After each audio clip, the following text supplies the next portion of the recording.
Bueno, muchas gracias. Gracias al Colegio de Arquitectos por esta invitación. Aunque parezca un cumplido, lo que les voy a decir es la verdad. Esta noche juego de local. Buena parte del estudio ha estado influenciado por arquitectos mendocinos formados acá. Pablo López, Soledad Fernández, Sebastián Mallea han marcado una huella muy profunda en el estudio. Hoy día me acompaña Sebastián, con quien hemos compartido muchos de los trabajos que ahora vamos a mostrar. Tal vez en un mundo global hablar de Finisterra parece algo arcaico, pero uno está absolutamente influido, digamos, y determinado por su biografía. Ustedes saben que el origen de la palabra Chile viene de la aymara, que es esta cultura del norte del país y que significa en la cultura aymara lo que está allá lejos, el fin del mundo. Entonces, esta condición de fin del mundo, donde no tuvimos una cultura precolombina relevante y por lo mismo, luego de la conquista española, no fue un virreinato, fue un lugar lejano y cuya lejanía de alguna manera estuvo mediada por una cordillera, digamos, que compartimos con ustedes, y esta cordillera nos imprime un determinado carácter. Por una parte, esta distancia y esta lejanía ha sido salvaguarda de lo propio, y por otra parte, esta independencia nos ha permitido mirar el mundo y ejercer la profesión de manera absolutamente desprejuiciada, sin tener referentes que hayan definido o hayan sido determinantes, digamos, en nuestro quehacer.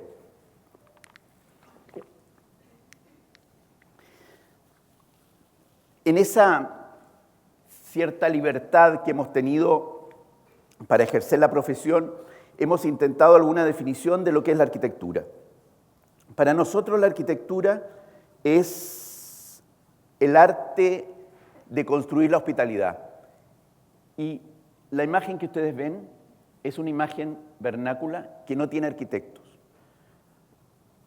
Es una obra espontánea, hecha con la sensibilidad de un artista, José Vicente Gajardo, pero que es ajena al quehacer y a la reflexión propia del arquitecto. Sin embargo, a mi entender, este modesto parrón, esta sombra maravillosa, esas piedras de la manera que están labradas, sintetiza esta definición, ¿no es cierto?, este arte de construir la hospitalidad. Y al decir hospitalidad, nos referimos al carácter antropológico de la arquitectura. Ponemos al hombre en el centro de la arquitectura. O sea, la arquitectura es, en definitiva, para el hombre. Durante buena parte de nuestra profesión, hemos ejercido la arquitectura en la ciudad. No obstante la preeminencia de la geografía en nuestros países sobre la historia. A mí me ha tocado, por distintas razones, trabajar en buena parte de nuestra obra en la historia, desde la historia. Esta imagen del centro de Santiago muestra el Palacio de la Moneda. Muchos de ustedes lo conocen, en pleno centro de la ciudad. Hasta principios del siglo XX, la Moneda se erigía dentro de la trama como una manzana más del damero fundacional.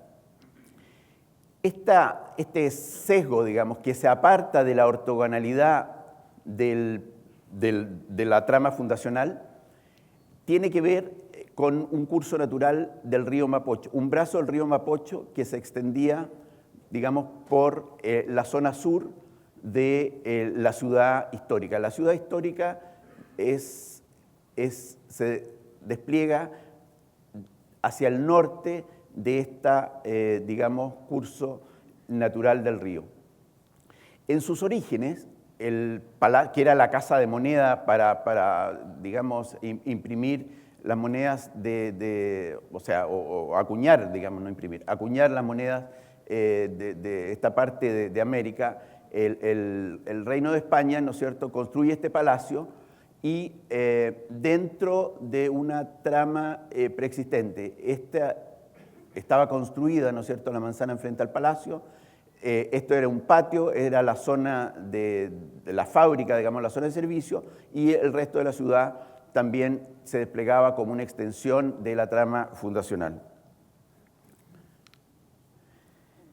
En el año 30, en la década del 30, digamos, el urbanista vienés Karl Brunner propone una remodelación del centro de la ciudad, el emprendimiento más importante que se ha hecho hasta hoy día en el centro de la ciudad, donde se libera el sector norte del Palacio de Gobierno y se construye una fachada al sur del palacio, se limpian los patios, digamos, y se construye una serie de edificios racionalistas que ya veremos, que si bien cabría denominarlos como edificios autoritarios, pero le dan a este espacio un carácter monumental bastante único.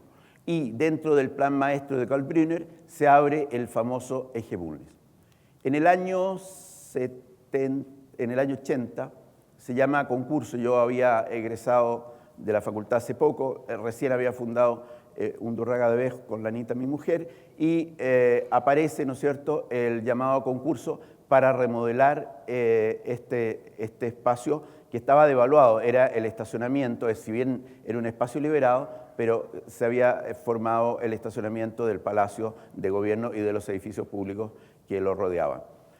Bueno, ganamos ese concurso, construimos ese proyecto. El año 95 se llama a propuesta para remodelar la zona sur, también la ganamos, y luego hubieron aquí 2 concursos y luego ganamos el eje Bulnes. O sea, en 30 años de ejercicio de la profesión hemos tenido el privilegio, y yo digo, ya esto no es un trabajo, es un destino, digamos, remodelar o continuar la obra de Karl Brunner. Y tiene una cosa muy bonita, sobre todo, lo digo hoy día para los estudiantes. No obstante, no voy a mostrar el proyecto urbano, pero sí voy a mostrar proyectos de arquitectura y voy a mostrar el Centro Cultural Palacio de la Moneda que está construido ahí.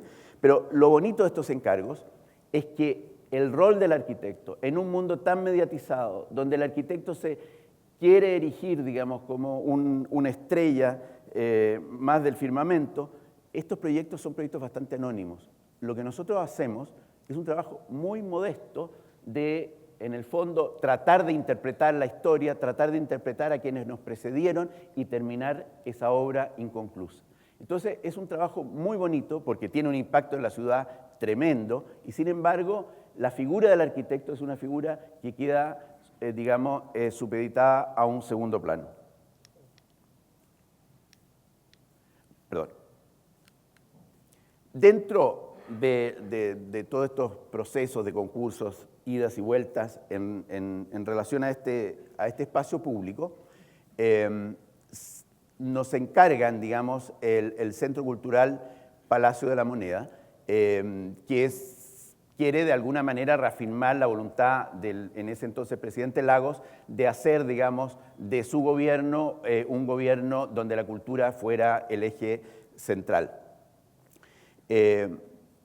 Esta fachada, ya les decía, no es de finales del siglo XVIII, es una fachada del siglo XX, del año 37, y que a mi juicio los arquitectos, que eran arquitectos, digamos, eran bastante eclécticos, pero a la vez bastante sabios, tuvieron el buen criterio de continuar la fachada como la había hecho el maestro Toesca en el finales del siglo XVIII, principios del siglo XIX, y reconstruyen o hacen una fachada a la manera de lo que se hubiera hecho en el siglo XVIII, digamos, dándole al palacio, dejándolo exento, y todos estos vacíos que se crean en torno al palacio no hacen otra cosa que poner en valor el edificio gubernamental. Entonces, el Centro Cultural Palacio de la Moneda se desarrolla de manera subterránea. No había otra alternativa, no podíamos entrar a competir con, a mi juicio, el edificio más importante, no por lo que significa, sino por la calidad de su arquitectura. Es el edificio más importante que se ha construido en Chile, sin lugar a dudas. Bueno, teníamos el peso, ¿no es cierto?, de construir en la inmediatez del palacio, y lo que queríamos hacer era ponerlo en valor y no competir por ningún motivo. Pero también teníamos que ser de alguna manera consecuentes con lo que sabíamos hacer, con lo que hacíamos y con nuestro tiempo. De manera que debíamos construir en este lugar, con esta carga histórica, un edificio contemporáneo. Se tomó el partido, que me parece obvio, digamos, de construir en el subsuelo. Pero aquí se hizo una operación que es interesante, que ustedes saben, Santiago es una ciudad relativamente plana, con la cordillera muy encima, pero tiene un 1,2% de pendiente, lo que no es menor. Eso significa que aquí estamos en 0 y acá estamos menos 1,20 m. Pero al construir o al planificar este centro cultural, lo que hicimos fue generar un suelo horizontal, perfectamente horizontal. Y nos tomamos la licencia porque el edificio no era el edificio original, era una fachada hecha con posterioridad, de manera que no teníamos, digamos, problema ni ningún complejo en hacer que este plano horizontal le diera una nueva visión al palacio. Y creo que fue una buena decisión. Entonces, la estrategia que se hizo fue, bueno, generar este gran espacio urbano que cruza la ciudad. Estos son los edificios racionalistas, bastante autoritarios, pero creemos que con esta arborización continua y densa que hemos puesto de plátanos orientales, la relación, digamos, con los edificios va a estar mediada por lo vegetal y va a ser bastante más amable. Entonces, la lógica del subsuelo es un poco continuar con la estrategia interior del palacio, que es una sucesión de patios. Y se accede al edificio a través de estos patios, hay uno acá, otro acá, y por medio de escaleras y rampas, digamos, que se desarrollan en un costado de las veredas. Ahora, ustedes ven, no es un truco, digamos, del ángulo de la cámara, es este, digamos, espejo de agua, que no solamente tiene un valor ornamental y paisajístico, es parte del proceso de enfriamiento del interior del edificio, articula, digamos, el orden ortogonal del trazado fundacional con el brazo del río, digamos, el brazo natural del río, que hoy es la avenida Alameda, el principal eje estructurante de la ciudad y que se despliega de manera oblicua. Entonces, esta fuente de agua asume esa nueva condición y articula el orden del palacio con el orden del espacio urbano. Entonces, bueno, aquí aparece esta pieza completamente horizontal y la lógica de la terraza tiene que ver un poco con la lógica del barroco, ¿no es cierto?, del palacio neoclásico, que tiene esta sucesión de patios, tiene una anteplaza, que es el proyecto original que hicimos anteriormente. Luego, o sea, la anteplaza, el primer patio, el segundo patio, y luego una terraza que se abre al parque. Entonces, esta plaza viene a ser una plaza parque, y sobre esta terraza hay una cierta situación de dominio sobre el área propia, ¿no es cierto?, del Palacio Barroco.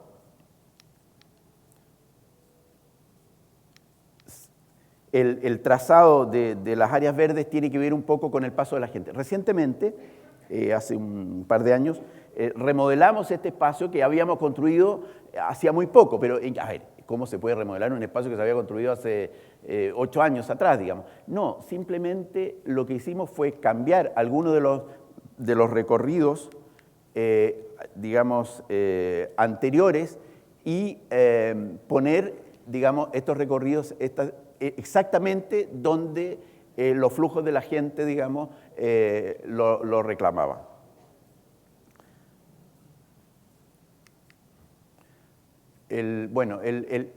Este espacio, de alguna manera, por su carácter simbólico, por su magnitud y todo, ha ido reemplazando la Plaza de Armas y ha trasladado el eje cívico de la ciudad hacia este punto. Entonces, al interior del centro cultural se accede a través de estas rampas que son una extensión de las veredas existentes, hasta llegar a los patios, ¿no es cierto?, que son la antesala de un patio mayor que se despliega al interior. Usamos como material, es un edificio de hormigón, por cierto. Nosotros trabajamos regularmente nuestros trabajos con los materiales a la vista, haciendo una relación de la arquitectura y la estructura, algo muy, o sea, donde no hay límites, haciendo de ello una sola cosa. Sin embargo, en este proyecto decidimos usar el mismo estuco del palacio para, no obstante un lenguaje contemporáneo, establecer una relación muy directa con el edificio. Entonces, veíamos estos patios a los cuales se accede a través de escaleras y rampas, y desde estos patios se accede a un espacio mayor que es como el patio central, digamos. Este patio está iluminado por una losa de cristal de una serie de, son como 10 cristales, cuya lámina no solamente estructura la losa de cristal, sino permite filtrar la luz de una manera muy, muy bella. O sea, hay una luz muy tenue al interior que hace muy grato el espacio.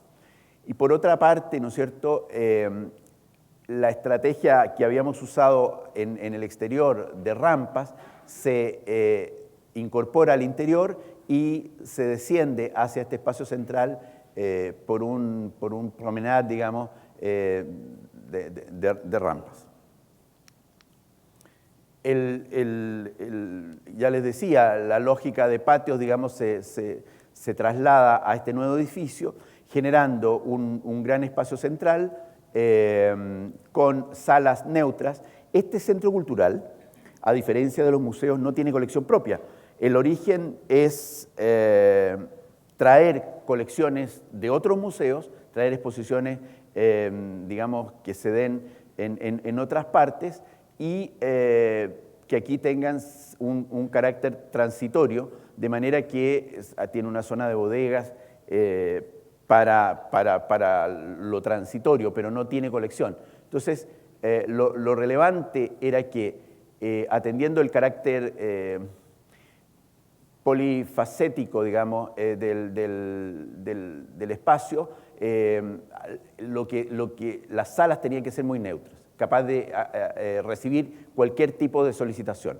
De hecho, aquí hemos tenido, o sea, desde arte contemporáneo, arte precolombino, bienales de arquitectura, etc. Hemos tenido las actividades más variadas. Bueno, y se aprovecha, ¿no es cierto?, esta zona que es la zona de la fuente de agua en el piso superior, como una zona de transición geométrica hacia la zona de estacionamiento. Y se incorpora algunos servicios, baños, teatro, etc. Perdón.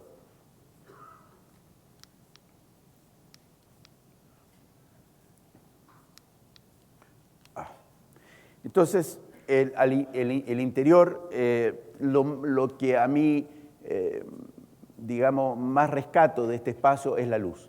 Es como un manejo de la luz, que es, digamos, aquello que activa y pone en valor el espacio, está tratado aquí de tal manera que es una luz que no arroja sombra, es una luz pareja, leve, y que hace del espacio un espacio urbano muy grato. Y digo urbano dado que está comprobado que el edificio lo visitan, no sé, alrededor de 3.000 personas diarias, que para una ciudad como Santiago es un número alto.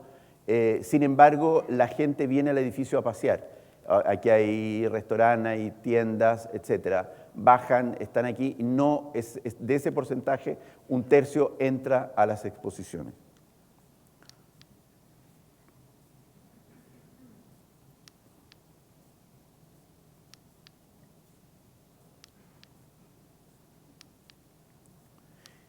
Y ya les decía un valor fundamental en espacios de esta naturaleza, donde no hay colección y tienen muchos programas, digamos, múltiples programas, las salas requieren de una neutralidad y esta, bueno, es una exposición de arte contemporáneo donde distintos curadores hacen montajes muy diferentes y el espacio se adapta con facilidad a cualquier solicitación.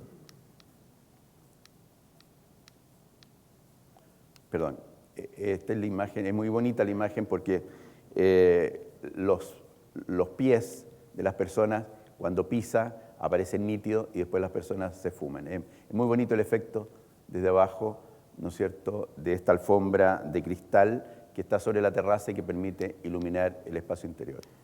Otro edificio en el centro de Santiago es el Museo de Artes Visuales de Chile, que alberga, es un museo privado que alberga la principal colección de arte contemporáneo chileno a partir de los años 50, digamos, en adelante. El lugar donde se inserta es, digamos, el oriente del trazado fundacional del centro histórico, donde este es el río Mapocho y este es el brazo, ¿no es cierto?, de la avenida Alameda, que comentábamos recientemente en relación al proyecto que vimos del Centro Cultural de la Moneda. Entonces se forma esta cuña urbana, lo que da origen a un trazado singular, muy rico. Es un barrio de principios del siglo XX, muy ecléctico, pero que a su vez tiene un carácter muy, muy grande. Y este es el GAM, el Centro Cultural Gabriela Mistral, reinaugurado hace poco, digamos que es uno de los focos más atractivos de la ciudad en términos culturales. Y se genera a través de esta calle, junto con el museo que vamos a mostrar ahora, una suerte de mall muy atractivo. Entonces, ya les decía, el barrio es un barrio digamos, de principios del siglo XX, con una arquitectura bastante ecléctica, pero llena de encanto, digamos. Son de esos lugares que se disfrutan, digamos, cuando se recorren. Y recientemente, yo digo, es interesante, así como el proyecto de la moneda los alrededores del Palacio de Gobierno nos ha dado durante todos estos años oportunidad de reflexionar sobre la ciudad e ir construyendo una arquitectura que va evolucionando a la par, vamos evolucionando nosotros. Todos los proyectos te dan una segunda oportunidad. Así nos ha tocado a nosotros y ya lo veremos en otros proyectos. Pero este es el museo que les hacía mención. Esta es una casa preexistente, ecléctica, digamos. Y construimos el museo hace exactamente 10 años. Ahora estamos de aniversario. Sin embargo, aquí habían algunas construcciones de bastante mala calidad, algunos restaurantes, algún chiringuito, cosas muy menores que le restaban dignidad al edificio. No obstante, nosotros conscientemente tomamos la opción, cuando nos hicieron el encargo, de construir en el fondo, pensando en generar un espacio público en la zona de adelante. Ahora estamos construyendo este espacio público, este es un render, pero estamos construyendo este espacio público y regalándole a la ciudad un pequeño rincón, digamos, muy quieto y que tiene a la vez el atractivo de ser la antesala del museo, tiene su cafetería, etc. La idea del museo, en sus orígenes, era, por una parte, conciliar la arquitectura preexistente, de la cual nos teníamos que hacer cargo, porque en esta zona se construiría digamos, una sala para albergar allí una colección de arte precolombino chileno. Y, por otra parte, este grupo privado, estos empresarios, tenían esta colección de arte contemporáneo que había que ubicarla en este sector. Era un sector bastante, digamos, el espacio que teníamos era bastante escueto, era un sector muy comprimido, digamos, y queríamos que la arquitectura fuera lo suficientemente neutra para articular, digamos, distintas piezas arquitectónicas que tenían una presencia muy fuerte en el espacio. Y aquí había un sitio baldío y habría otra pieza arquitectónica más, de manera que lo que nosotros hacíamos era un ejercicio de austeridad y de contención y de neutralidad que permitiera, como decía, articular todas estas piezas. Estábamos en construcción, íbamos en ese punto, exactamente concretando en esa línea, cuando Roberto Mata, el artista, el padre de Mata Clark, que hacía mención Tristán recién, nos manda de regalo este mural. Bendita pieza que tenía que estar puesta en un lugar relevante, o sea, no la podíamos poner en cualquier parte. Entonces, bueno, hubo que hacer sobre la marcha una operación de generar aquí una suerte de marco y poner el mural ahí que, bueno, se convirtió en un ícono dentro del espacio. Me gustaba el muro en su neutralidad pura, digamos, ¿no es cierto?, en su máximo despojo. Pero bueno, ahí está Mata, y de alguna manera traigo esto a colación no como anécdota, sino como constatación de cómo se hace la ciudad. La ciudad se hace de a poco, muchas veces uno tiene que hacer lo que puede, no lo que quiere, digamos, y trabajar en el centro y trabajar en espacios como este, hay una serie de influjos o sobrecargas sobre el proyecto, digamos, que constituyen, diría yo, algunas restricciones, pero podemos hacer de esas restricciones también una oportunidad. Bueno, entonces el terreno que disponíamos era este. Esta es la plaza que se está construyendo, que les mostráramos recién, y atendiendo lo escueto del espacio, y también la colección era una colección completa, pero ustedes pueden suponer que una colección de los años 60 de arte contemporáneo es una colección donde están todas las expresiones que se han dado en esa época, digamos, desde instalaciones conceptuales hasta el hiperrealismo de Claudio Bravo o el surrealismo de Roberto Mata. Entonces era muy complejo, digamos, crear un solo espacio que albergara la colección. Entonces decidimos generar salas, ¿no es cierto?, estas plataformas divididas por un espacio que es un lucernario, que recibe luz desde la plaza y recibe luz desde lo alto, donde además concentraríamos las circulaciones y haríamos una estrategia de medios pisos, de manera de poder tener la monumentalidad,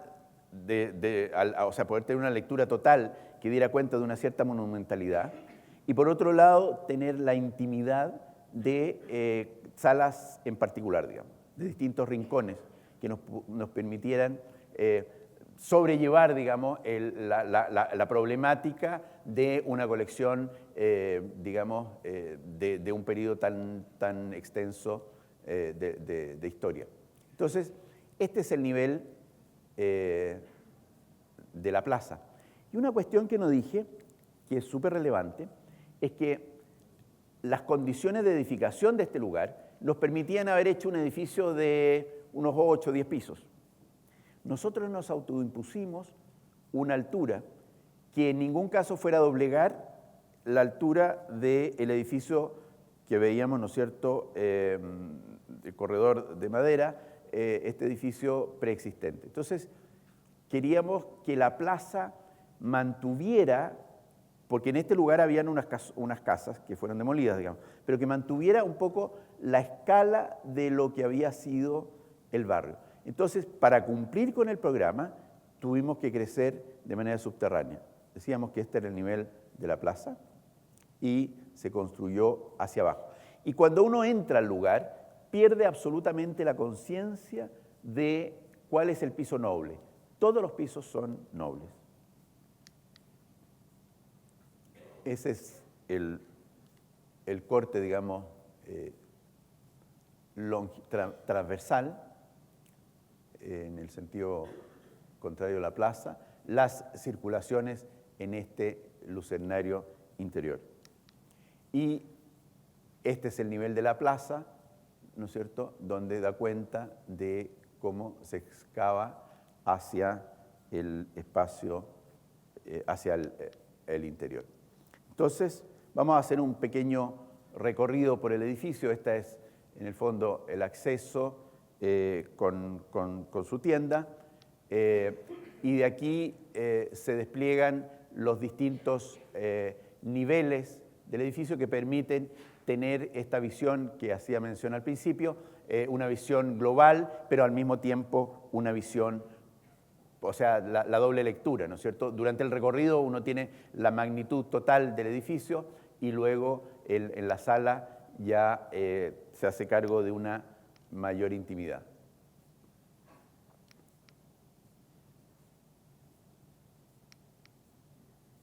Este es el punto más bajo.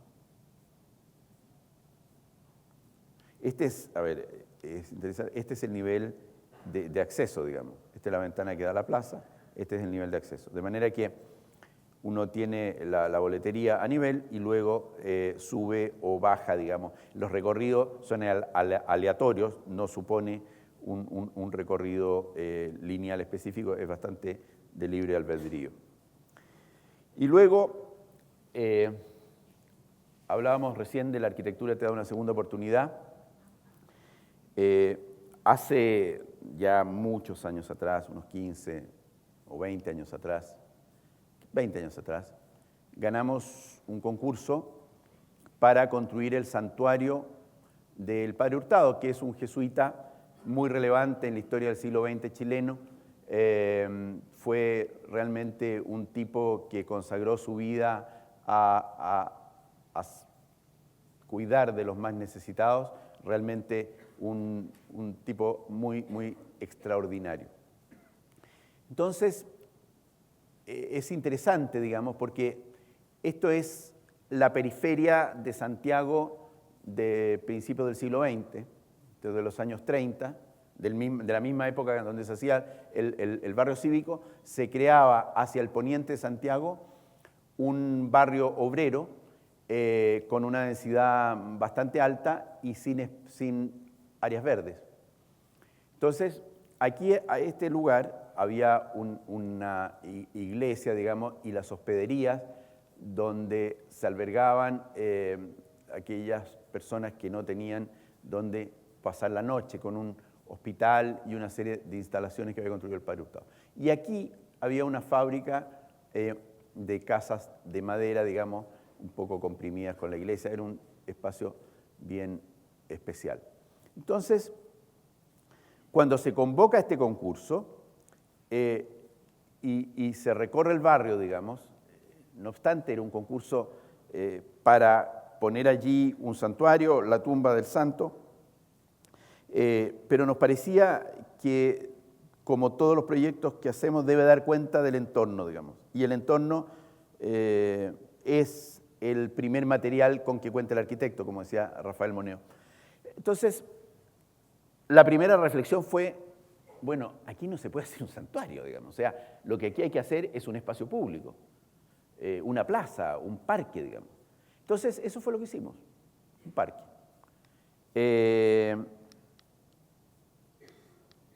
Entonces, habían algunos árboles, plantamos buena parte de ellos y creamos un recorrido, digamos, muy lúdico, muy geográfico. Uno tiene la cordillera, en los días despejados se puede ver la cordillera, y generamos un espacio geográfico al interior de la ciudad. Entonces, un parque. Queríamos que aquí no vinieran solamente quienes venían a rendir tributo al santo, sino que viniera el vecino, digamos, a pasar el día. Las madres con sus hijos, los estudiantes, etc. Entonces, creamos dos recorridos, uno a nivel de ciudad, arriba, y uno que iba descendiendo progresivamente hasta llegar a la tumba. Como aquí habían una serie de edificios preexistentes, tampoco queríamos agregar uno nuevo que fuera a ser una pieza más de tantas, digamos. Entonces, tratamos de hacer del lugar un recorrido donde la abstracción fuera protagonista y el verde fuera protagonista, hasta llegar a la tumba del santo. Pero no es lo que vamos a ver, la tumba del santo. Como digo yo, años más tarde, hace 5 años, se nos encarga un pequeño museo. Este es vamos a terminar de explicar el proyecto, digamos. Estas son las piezas, los muros que se ven en este recorrido, digamos, que viene desde la ciudad, desde una avenida de mucho tráfico. Este es el parque que diseñáramos y plantáramos nosotros, y parte del parque, estas palmeras también son palmeras, la Juvea chilensis, que es una palma endémica de Chile, de la zona central, que la trasladamos hasta acá, construyendo una suerte de nave, ¿no es cierto?, al aire libre, y hay un altar al aire libre, porque una de las complicaciones que tenía un encargo de esta naturaleza, por una parte, es el carácter íntimo, cotidiano de la gente que viene a rendir tributo al santo, y por otro lado, las fiestas masivas donde se congregan miles de personas y que había que albergar en alguna parte. Entonces, se genera esta parte, ¿no es cierto?, del recorrido del parque, que es una granera verde, donde aquí ven ustedes la mamá con sus niños, vienen jóvenes, digamos, enamorados aquí, etc. Es un lugar público. Entonces, había que encajar una pieza dentro de este recorrido, que es este, ¿no es cierto?, del parque, una pieza nueva que era el museo. Y bueno, optamos, estos edificios preexistentes, optamos ser como una extensión de esos edificios preexistentes, obviamente con un lenguaje contemporáneo. Pero el interés de este proyecto es este muro. En este muro, que es un muro sur, por lo tanto es el muro, digamos, propicio para recibir la luz, pero también queríamos que tuviera una opacidad y que fuera una pieza, tal vez como una pieza media geográfica, digamos, también que continuara con la lógica de la abstracción que traíamos desde la tumba, y esta pieza fuera una suerte de roca ahí instalada, digamos. Entonces, la manera de obtener luz fue creando esta serie de ladrillos de vidrio, pero lo interesante es que América Latina nos provee de una libertad que no la provee el centro, digamos, el norte. Entonces, lo que hicimos fue un invento sobre la marcha, casi en obra, que es la doble, digamos, malla estructural. Pusimos estos ladrillos de vidrio amarrados con alambre de manera muy precaria, y luego pusimos el moldaje y pusimos el hormigón, que era un hormigón muy líquido, bueno, y quedó el colado puesto ahí a la primera, y el error no había vuelta atrás, digamos. Pero afortunadamente quedó perfecto, no se filtra, y fue todo hecho de una manera tan rústica, tan precaria. Entonces, al final, cuando veo el proyecto, siempre me pongo contento, porque la historia es bien dramática, ¿no es cierto? Entonces, bueno, al interior, ustedes veían hacia el exterior una masa si uno lo ve, digamos, de soslayo, ve una masa compacta, donde estas ventanas de alguna manera quieren resaltar, o sea, quieren oponerse al resto. O sea, estas son las ventanas y no hay más, el resto es solamente masa. Bueno, y por dentro aparece esta levedad, esta luz, una luz dulce, digamos, muy amable y que hace del interior un interior muy bonito. Entonces, bueno, la geometría es una geometría relativamente sencilla, el recorrido surge, tiene de alguna manera este proyecto subsidiario del anterior, con una serie de balcones, bueno, y un recorrido a través de rampas. Bueno, aquí hay muchos temas que se van repitiendo entre un proyecto y otro. Una rampa que va corriendo, ¿no es cierto?, ascendiendo hasta el clímax, digamos, de la parte superior. Y el edificio, ya verán en los cortes, se balconea sobre este gran espacio. Un edificio pequeño, pero que tiene una riqueza espacial adentro muy, muy grande.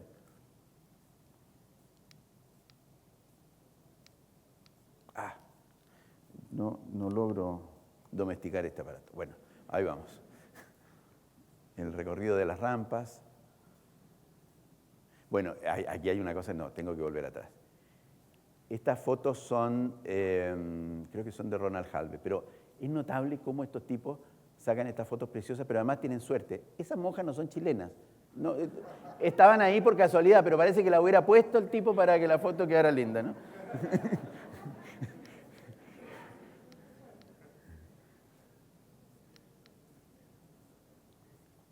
Bueno, ahí se pueden ver cómo se despliegan los distintos niveles, cómo se ve el edificio de noche, aparece un poco el interior. Y este otro edificio es un edificio que todavía no terminamos, está in progress, como dicen los americanos, también en el centro de Santiago. Digamos, vamos a volver al eje, este eje estructurante principal va más o menos en ese punto, la Alameda. Entonces, bueno, el edificio, el terreno es un terreno bastante excepcional y es un encargo, digamos, que nos hace en la presidenta Bachelet en su primer periodo antes de terminar, que es construir un edificio para rendirle tributo a Violeta Parra. Ustedes, bueno, son cercanos a nosotros, de manera que se acordarán de la canción esta, Gracias a la Vida, y tantas otras notables de Violeta Parra, quien además fue un artista excepcional porque se desplegó en la poesía, se desplegó en las artes visuales, etcétera, etcétera, etcétera. Entonces, la verdad es que ha sido, a mi juicio, uno de los artistas más complejos y más interesantes de la escena chilena. Bueno, la presidenta, digamos, que tenía este sesgo por digamos, equiparar los géneros, etcétera, etcétera, hace este museo que nos lo encarga a nosotros. Y por otra parte, esta es, aquí está la casa de la Embajada Argentina, este es el consulado. Entonces, paralelamente, había que construir el Centro Cultural Argentino, que también fue un encargo que recibimos de ustedes. Muchas gracias por ello. Bueno, la burocracia son distintas, digamos, no quiero con esto poner dedo sobre la llaga ni nada, pero este edificio se ha demorado bastante más que este, digamos, pero no, a ver, en subsidio les tengo que confesar que los problemas que hemos tenido aquí no se imaginan. Bueno, llevamos mucho tiempo construyendo, pero la historia de la arquitectura, yo creo que siempre uno debería, más que hacer estas monografías, digamos, que son tan como lugares comunes a veces, construir la historia secreta de los, o sea, hacer libros sobre la historia secreta de los proyectos, que serían mucho más sabrosos, digamos. Bueno. Y alentaría a muchos estudiantes a desistir y abandonar, digamos, y cambiarse de carrera. Bueno, entonces el edificio de Violeta Parra es este, y el Centro Cultural Argentino, Mercedes Sosa, es el de la izquierda. Espérate. vuelta atrás, ahí estamos. Bueno, entonces, a ver, yo recibí primero, esta es la embajada, que es un edificio, la residencia de la embajada es un edificio maravilloso, un palacete de principios del siglo XX, tal vez de los más lindos que queda en el centro de la ciudad, con un parque precioso, en el epicentro del centro, digamos. Entonces, primeramente teníamos digamos, rectángulo como terreno disponible y nos dicen, mira, en fin, ustedes se quedan con la calle de atrás para el Violeta Parra y le entregamos a los argentinos, por una cuestión diplomática y de relaciones y de buena amistad, digamos, el sitio principal. Adelante. Bueno, ok. Y habíamos empezado a trabajar, digamos, en el sitio de atrás cuando los argentinos se inspiran y nos encargan el edificio también. Entonces cambiamos el proyecto y decidimos hacer una calle, un espacio público. Entonces el tema de este proyecto es la calle. El interior es, digamos, un tema, a mi juicio, menor y el programa está supeditado a darle forma a la calle. En el caso del Centro Cultural Violeta Parra, el programa era bien mínimo. Teníamos un pequeño auditorio para 100 personas, una pequeñita cafetería, 2 salas de exposiciones y servicios. Entonces, en 2 pisos.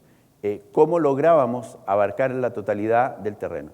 De allí surgió la idea, y también siendo el norte, estando en el norte arriba, generar este patio para recibir luz y de alguna manera estirar el recorrido y poder abarcar la totalidad del espacio.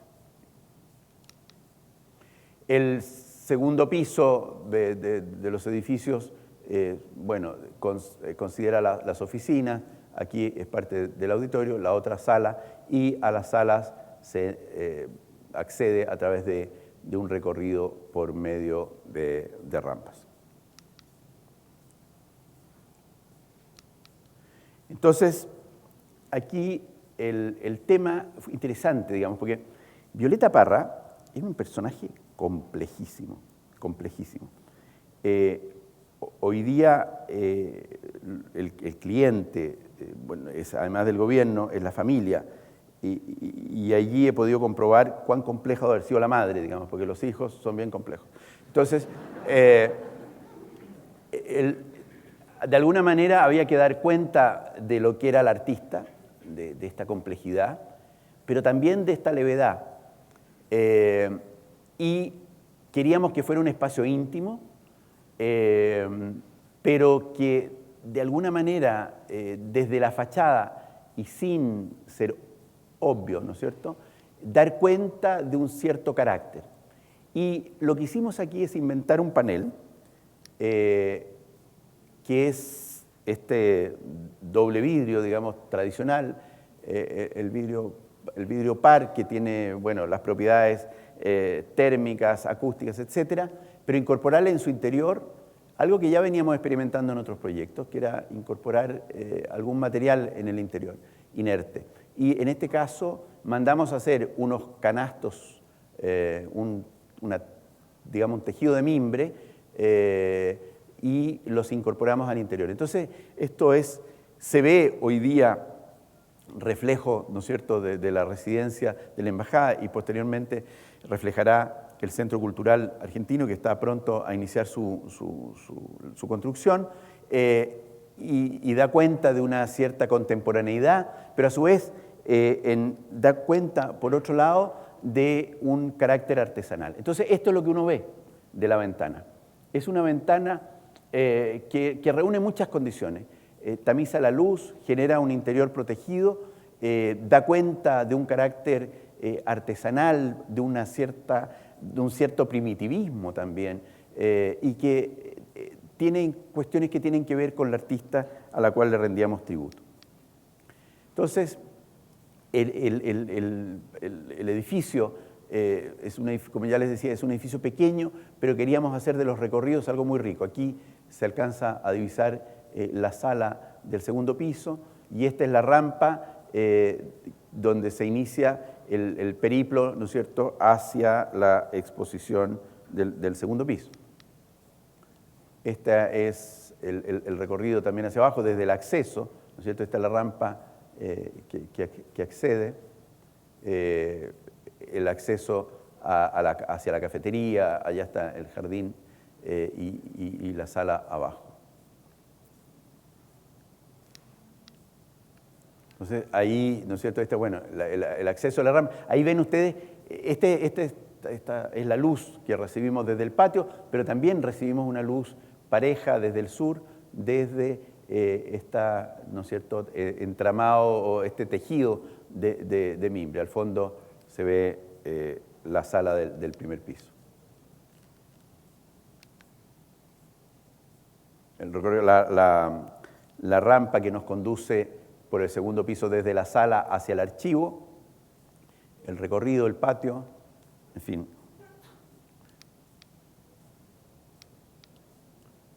Este es desde la cafetería, el jardín ahí está un poco enmalezado, pero ya vaya.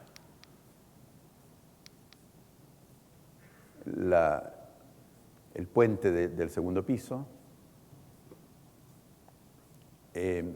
Es muy linda la luz, la verdad, la luz que se filtra a través del edificio. Y es muy bonito porque siempre nos está recordando el carácter artesanal que inspiraba al artista. La artista, como ustedes saben, fue una cultora de la música popular. Ella recorría Chile grabando, tomando nota de poesía popular que se transmitía oralmente. Y ella fue haciendo de esas investigaciones el material de su obra. Esta es la sala, como están ahora, y un render un poco son salas pequeñas. Ella usaba como material para su obra visual, usaba óleo, pero fundamentalmente lo que la hizo célebre son unas alpilleras, o sea, ya unos tejidos sobre alpillera, unos bordados.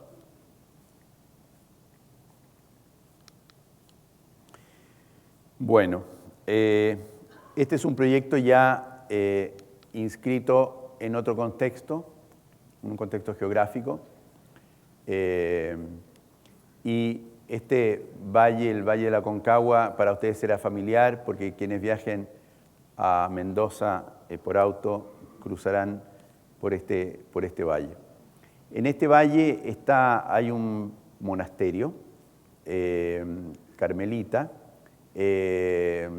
cuya arquitectura fue lo que motivó el concurso, porque es una arquitectura neocolonial, digamos, un falso histórico, bueno, ya dije todo, ¿no? Entonces, el donor, o sea, quien ponía el dinero para construir la capilla, no le gustaba este falso histórico. Entonces, pero tampoco se quería enemistar con el arquitecto. Entonces decidió hacer un pequeño concurso privado. Y era complicado ir a meterse, digamos, en este contexto. Entonces, bueno, pero al final nos pareció interesante hacer algunas exploraciones sobre lo que es el arte religioso, en un momento en que la religión para nosotros era cada día algo más lejano. Entonces, la pregunta que uno se hacía es, ¿qué es aquello universal que ha recorrido la historia desde sus orígenes hasta ahora? ¿Cuál ha sido el vehículo que ha representado lo trascendente, lo espiritual? Y uno cae en consideración siempre que la arquitectura, y aún en el movimiento moderno, digamos, la arquitectura eclesial ha sido una arquitectura matérica, grávida, donde se ha puesto en la luz la responsabilidad de aligerar el espacio y de conducirnos hacia lo que llamamos lo místico, lo trascendente. Bueno, entonces nos pareció que ahí estaba el desafío. Como muchos de ustedes, arquitectos que han viajado a Santiago, conocen la iglesia de los benedictinos, que es un paradigma de la arquitectura moderna del mundo. A mi juicio, y lo digo con modestia como chileno, tal vez la capilla más linda que se haya construido en la modernidad. Entonces, era todo lo que han hecho los arquitectos con posterioridad a eso es los benedictinos, pero nadie ha sido capaz de superar a los benedictinos. Entonces había que matar al padre. Y para ello había que buscar otro vehículo que fuera capaz de representar lo que llamamos místico, lo trascendente. Y atendiendo el lugar donde se emplazaba la iglesia, que es este valle estrecho, con unos cerros de rocas, queríamos generar una tensión entre lo grávido, ¿no es cierto? Esto está en camino a Farellones, es un refugio de arrieros que bajan ganado en el verano y construyeron bajo esta roca, habitaron esta roca. Entonces, en el fondo, nos pareció que era un buen punto de partida, no hacerlo ligero, sino hacerlo pesado, pero que aquello que representaba la gravidez en un estado superlativo flotara. Y fue Magritte quien nos inspiró a buscar el modo de hacer de lo pesado lo leve. Y esta fue la inspiración del proyecto. Entonces, esta es la periferia del otro proyecto, es un edificio que si bien en planta también es del mismo arquitecto del falso histórico, digamos. Este ya es un avance menor, pero es un avance en la arquitectura, no obstante mantiene un poco el carácter, digamos, de la planta. Pero el proyecto era de una libertad total, había una cantidad de fieles que albergar y nada más. Y esta es una casa de retiro, razonablemente distante del resto de las edificaciones del monasterio. Entonces había que situar el edificio.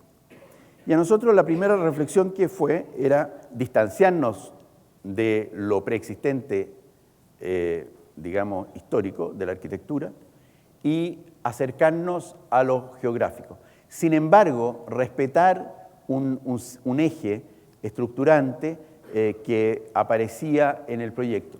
De allí que trazáramos este eje imaginariamente, digamos, y situáramos dentro de ese eje en un punto poco arbitrario, digamos, pero situamos la capilla en el desarrollo de ese eje.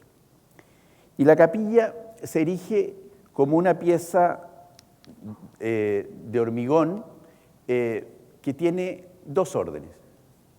Por una parte, la primera operación es generar, ¿no es cierto?, un espacio subterráneo, o sea, excavar un espacio orgánico, un orden, digamos, natural, y superponer un orden racional, o sea, generar esta tensión entre esos dos órdenes. Esa fue la primera operación, y aquí damos cuenta de ello.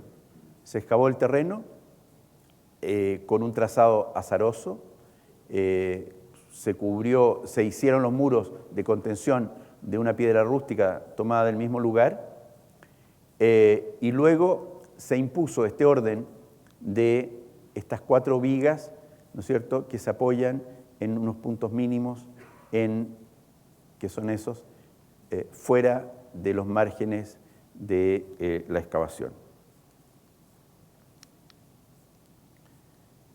El edificio es de una sencillez y de un programa mínimo. Tiene su sacristía, su pequeña bodega, se desciende con materia de ingreso. Estas conexiones subterráneas pretenden en el futuro, si se amplía la casa de retiro, poder, digamos, arrancar desde el interior y entrar a la capilla desde el interior de la sala.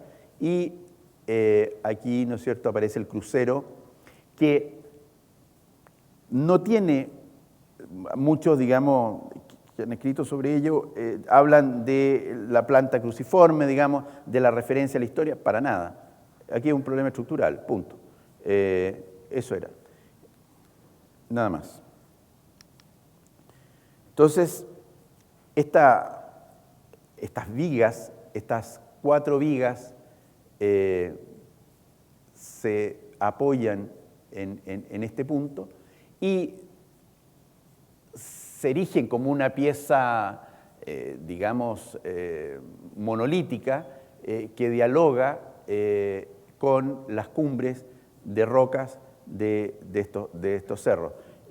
Y a la vez establece un contrapunto, digamos, entre lo geográfico y lo racional. El descenso hacia el interior.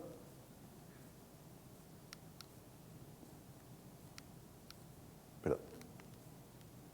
¿Cierto? Esta imagen me gusta mucho porque da cuenta de ese contrapunto, pero de alguna manera esto quiere ser roca racionalizada, por llamarlo de alguna manera.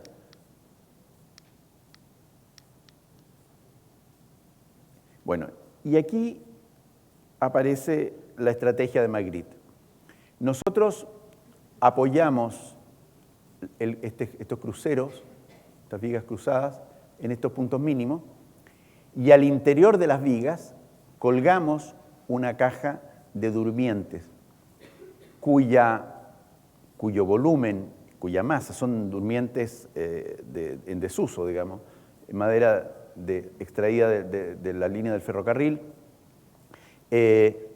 cuelga de tal manera que yo no veo el apoyo.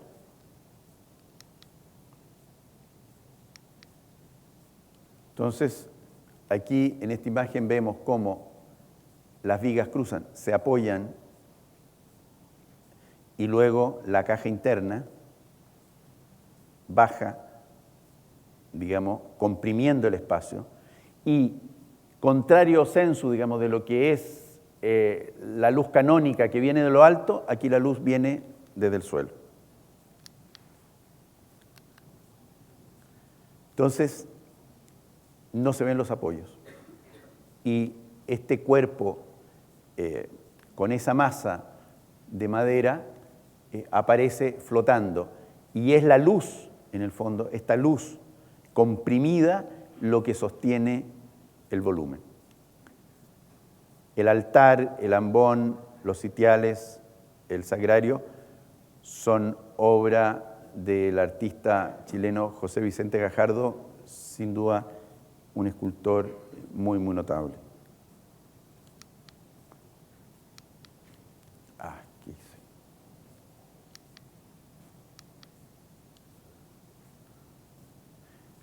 El altar también, todo de alguna manera está relacionado con esta idea de este cuerpo ingrávido. Bueno, surgen teorías que a uno lo exceden, digamos, porque yo, como les digo, esto lo hago en un momento de racionalismo profundo, digamos, y de misticismo escaso. Entonces, han habido teólogos que hablan de la cruz, que la capilla es la cruz y que es Cristo quien levanta, ¿no es cierto? Como dicen, paso.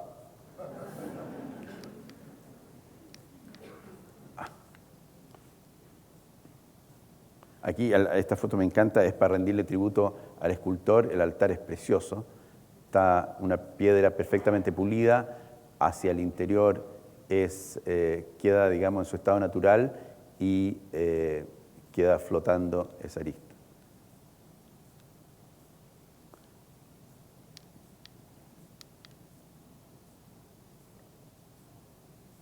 Bueno, este corte da cuenta un poco de la historia, ¿no?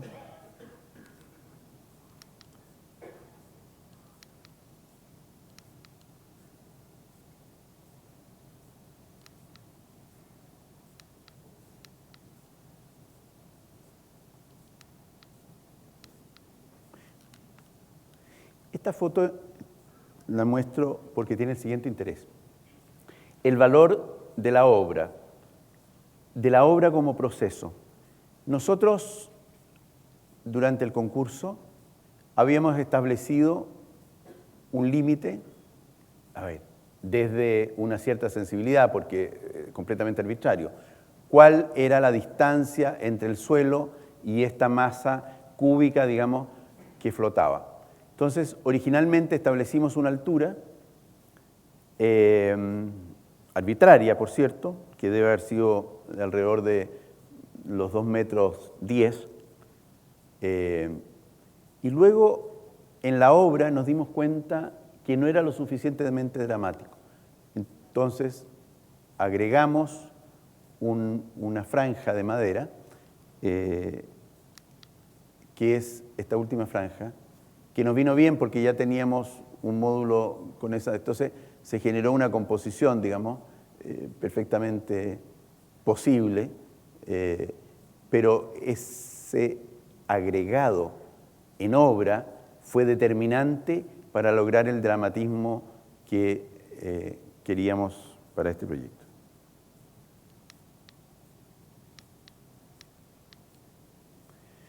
Por último, les voy a mostrar este proyecto que acabamos de terminar, se inauguró recién el 1 de mayo, que es el pabellón de Chile en Milán, en la Expo de Milán. Que bueno, y lo digo tampoco por cumplido, digamos, es subsidiario de vuestra Escuela de Arquitectura, de Tedeschi. Hay un edificio nuestro que algunos más estudiosos conocerán, que es una torre en Santiago, de la Municipalidad de Las Condes, que claro, era un edificio que tenía la complejidad de tener un núcleo duro, era un terreno pequeño, tenía un núcleo duro en las espaldas y la parte habitable queríamos que fuera lo más transparente posible y cuál era la posibilidad técnica, digamos, estructural de competir con la rigidez del núcleo, digamos, y bueno, surgió la diagonal y de alguna manera Tedeschi para nosotros, bueno, ha sido un maestro y también motivo de inspiración. Y el tema de construir este gran puente, porque este edificio también es subsidiario de esta lógica de la diagonal, digamos, en este caso de madera, como una estructura capaz de soportar grandes luces. Este es un edificio que tiene una longitud de 60 metros y está apoyado sobre 6 patas de acero, generando un espacio abierto, una suerte de loya urbana. Y es interesante porque uno entra a la Expo con este proyecto desde la inocencia, y también queríamos estar lejos del ruido que supone esta arquitectura, que como las expos son como un taller de experimentación para hacer locuras, digamos. Nosotros no está en nuestro espíritu y queríamos hacer un edificio como lo que sabemos hacer, una arquitectura escueta, sintética, digamos, pero también urbana. Y surgió que, dado que el tema de la Expo es la alimentación del planeta, las zonas de comida, los restaurantes en los pabellones son una cuestión relevante. Entonces, hicimos este edificio, lo pensamos como si fuera un edificio urbano en la ciudad. Es bueno consignar que el trazado de la Expo, el plan maestro, que es de Gerson de Merón originalmente, nos remite un poco a la ciudad romana, con un cardo y un decumano que se cruzan como los ejes fundantes, y de ahí arrancan, ¿no es cierto?, los distintos lotes. Entonces, había digamos, un sustrato urbano en la propuesta y que nosotros quisimos rescatar. Y nos parecía que era lo obvio, que lo iba a hacer todo el mundo. Nadie lo hizo. Bueno, entonces se genera este espacio urbano donde los límites entre la calle y el interior no existe, es un mismo nivel continuo. Entonces es también bonito porque evoca un poco la idea de ese parrón primero que mostráramos en las imágenes y por otro lado también tiene mucho que ver con la loya propia de la cultura mediterránea, de la cultura italiana. Entonces, el edificio es una gran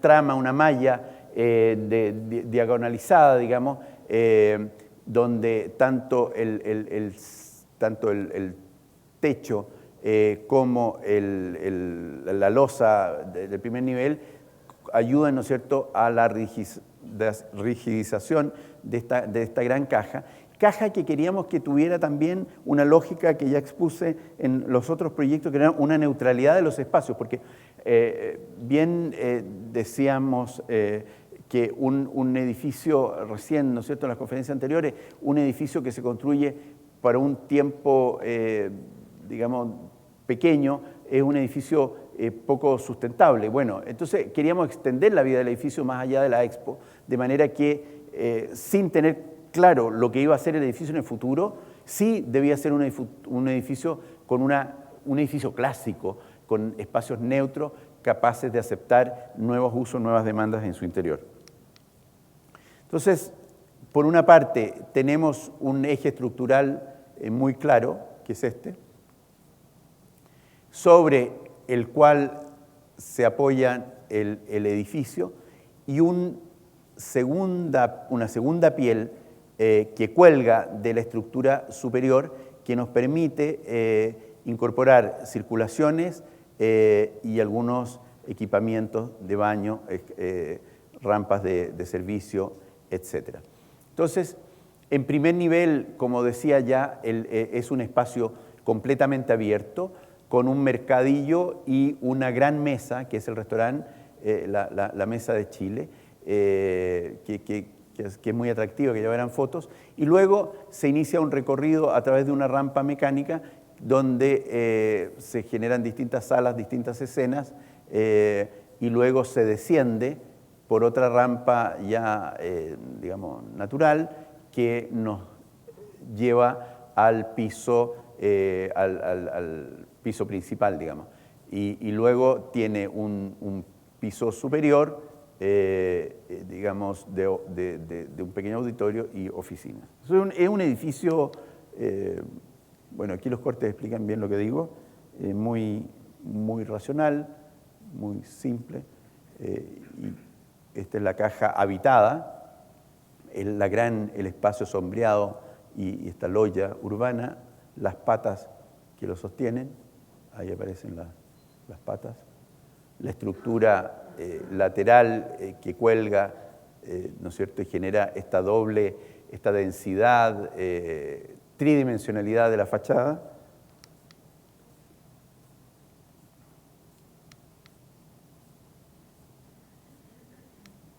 El edificio lo traeremos de vuelta a Chile. Aún no hemos definido el destino, pero ciertamente será un destino cultural. La rampa de descenso, el auditorio.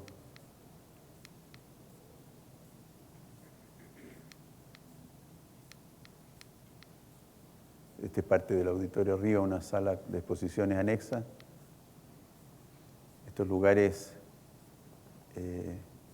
que claro, son lugares a los cuales le dedicamos mucho cariño, y particularmente Sebastián Mallía, que estuvo en el día a día de este proyecto, y que son lugares como que nadie los ve, pero están tratados con el mismo cariño, y surge de aquí una complejidad de geometría que nos gusta mucho.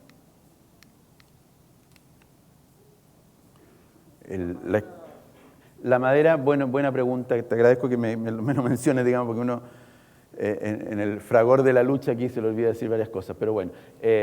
La madera espino radiata que llevamos desde Chile, en bruto, laminamos en Italia, y la ingeniería del proyecto también es italiana. Es muy parecido al abeto, el pino, pero tiene más carácter, ¿eh? Los nudos son más grandes, las vetas son más expresivas. Pero es muy parecido al abeto, que es con que se hace la madera laminada en Europa. Esta es la escala que nos conduce a las oficinas y la vista hacia la fachada principal.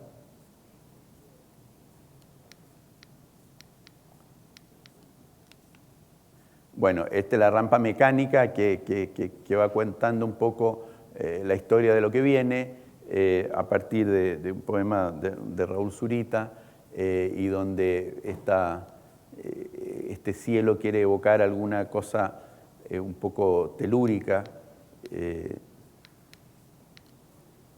La gran sala, digamos, descansamos todo el proyecto, digamos, toda la muestra expositiva en los medios audiovisuales, que es algo bastante efectivo. No quisiera que cuando lo recuperemos, lo traigamos a Chile, se ocupe la misma estrategia. Quisiéramos que fuera un edificio donde todo fuera de alguna manera un poco más natural, digamos, ¿no? Pero bueno, esta es la última sala, que es un cubo interactivo, en fin, que cuenta muchas cosas, pero no es del caso contar aquí. Bueno, esta es la mesa, que es una mesa muy linda porque es el tronco. También está esta tensión que está en otros proyectos, que es entre lo primitivo y lo más sofisticado. Es una mesa hecha de tronco, manteniendo la forma del tronco. Es una mesa comunitaria que ha funcionado extraordinariamente bien. Ha sido muy, muy exitosa.